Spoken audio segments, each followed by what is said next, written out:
The anniversary of Cardinal John Henry Newman's birthday in 1801 is February 21st. Cardinal Newman was a great scholar, a church historian, a theologian, and above all, he was a man of prayer and who lived the Christian virtues in an exemplary manner.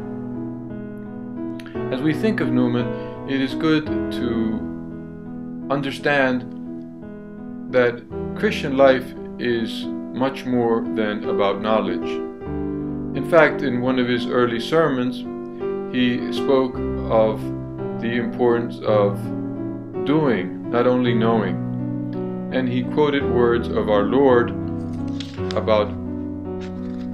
precisely about this matter, in which our Lord tells us that it is not sufficient to know the things that He teaches us, to know His will, but we must put it into practice.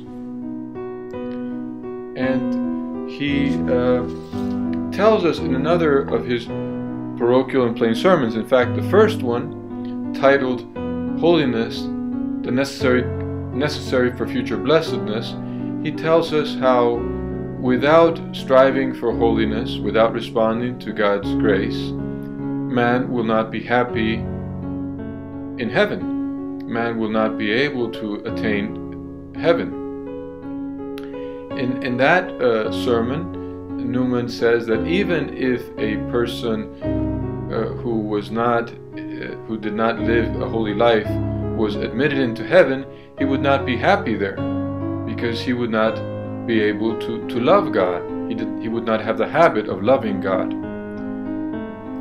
There he explains that that person would not be ready, and he says because the world, or excuse me, heaven is not like the world.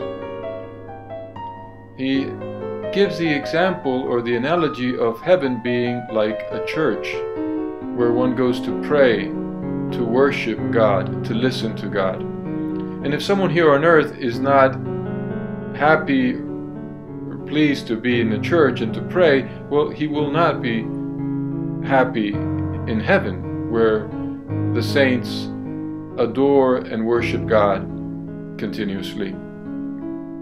In another of those early sermons, Newman speaks about secret faults, about the importance of knowing our intentions and our failings, and trying to overcome them with God's grace.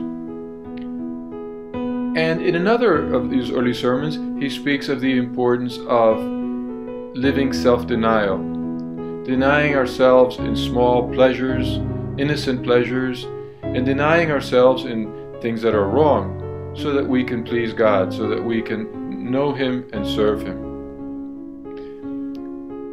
As we see then, Newman insisted on holiness